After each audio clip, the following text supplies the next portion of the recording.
Hello lovely souls. உங்கள் வீட்டு adolescence ஏஜில், அதாவது 12 to 24 இயர்ஸ் வயசில் குழந்தைங்க இருக்காங்க அப்படின்னா அவங்களுக்கு அடலசன்ஸ் அப்படின்னு சொல்கிறோம். அவங்களுடைய பிரெயின் வந்து ரொம்ப ரீமாடல் ஆகிற ஸ்டேஜ் இந்த ஏஜில். அதுவும் அன்ஃபார்ச்சுனேட்டாக குழந்தைங்களோட பிரெயின் வந்து 24 இயர்ஸ் வரைக்கும் ஃபுல்லி டெவலப் ஆகிறதில்ல. So during this teenagers adolescence ஏஜில் தான் அது ரொம்ப நிறைய சேஞ்சஸ், அதில் நிறைய நியூ நியூரான்ஸ் வருது, ஃபைபர்ஸ் டெவலப் ஆகுது, ரீமாடல் ஆகுது அப்படின்னு டாக்டர் டான் சீகல் சொல்கிறாரு.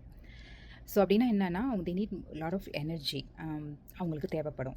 அப்போ வந்து they are more prone to addict dopamine உடனே கிடைக்கிற விஷயங்கள்லாம் அவங்களுக்கு அடிக்ட் ஆகிறதுக்கு நிறைய வாய்ப்பு. அதாவது ஸ்க்ரீன் டைம், கேமிங், கண்டினியூஸாக கேமிங், ஆல்கஹால், ட்ரக்ஸ் இது எல்லாமே. ஸோ அஸ் அ பேரண்ட்டாக நம்ம டீனேஜரோடய நம்ம ரொம்ப அட்யூண்டாக இருக்கணும். மீனிங் அவங்களுடைய ஆக்டிவிட்டீஸ் அவங்க கூட நம்ம முதல்ல நம்பர் 1 ப்ரெசன்ட் மூமெண்ட்டில் அவங்க கூட இருக்கணும். ரொம்ப கண்ட்ரோலிங் இருக்கக்கூடாது. அதாவது ஒரு மிடில் கிரவுண்டை நம்ம கண்டுபிடிக்கணும்.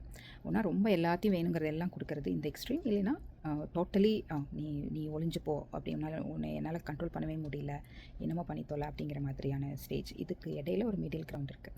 ஸோ பிகாஸ் இந்த டோப்பமின் அடிக்ஷனுக்கு ஆகிறாங்கிறதுக்கு உண்டான விஷயங்கள், ட்ரக்ஸாக இருக்கட்டும், அது வந்து பபிள் கம் இதில் நிறைய ஈஸியாக இப்போல்லாம் கிடைக்குது. ஸோ குழந்தைங்க வந்து வீட்டில் வந்து உள்ள அந்த ஸ்ட்ரெஸ்ஸு, டிப்ரெஷன், வாட் எவர் அவங்களுடைய அந்த எமோஷ்னலி அவங்களால சேஃபாக ஃபீல் பண்ண முடியலைன்னா that's when they go externally. So externally இதெல்லாம் சீக் அவுட் பண்ண ஆரம்பிப்பாங்க. ஸோ நம்ம வீட்டுக்குள்ளே அவங்களுக்கு ஒரு சேஃப் என்வாயன்மெண்ட் கொடுக்குறோம், அவங்களுக்கு ஓரளவுக்கு அட்டானமி, டிசிஷன் மேக்கிங் பவர்லாம் கொடுக்குறோம். அப்படிங்கும்போது they kind of seems to be more கண்ட்ரோல்டாக இருப்பாங்க. ஈவன் தோ அந்த மாதிரியான சின்ன சின்ன அது கண்டிப்பாக ஒரு அடலசன்ஸில் இதெல்லாம் எக்ஸ்போஸ் ஆவாங்க. But we have to be really அட்யூண்டாக இருந்தால் தான் நம்ம குழந்தைங்கள நம்ம அதிலேருந்தெல்லாம் ரொம்ப அடிக்ஷன்லேருந்து காப்பாற்ற முடியும்.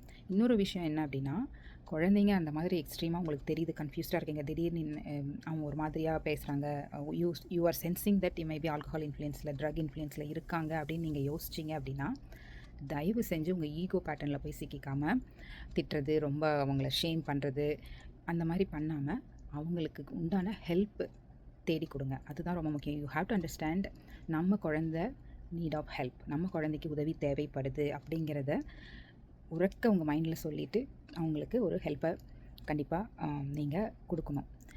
ஈகோவில் இருந்தோம் அப்படின்னா நம்ம பிள்ளைங்களை நம்ம தொலைச்சிட்ருக்கோம் அப்படின்னு அர்த்தம். They need help. அவங்களோட பிரெயின் டெவலப் ஆகிட்டுருக்கு. So they don't understand the life.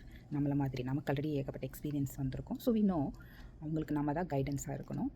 Hope உங்கள் குழந்தைங்க அந்த மாதிரி இருந்தாங்கன்னா டினையலாக இருக்காதீங்க. Get them help. வீட்டுக்குள்ளாரே வச்சுட்டு அவங்களுக்கு திட்டிக்கிட்டு, ஷேம் பண்ணிக்கிட்டு, உங்களையும் கஷ்டப்படுத்திக்கிட்டு என்ன பண்ணுறதுனே தெரியாமல் இருக்காதீங்க. There are lot of helps out there. Alcohol anonymous, psychiatrist, therapist, இவங்களை தான் நம்ம ரீச் பண்ணணும். தேங்க்யூ.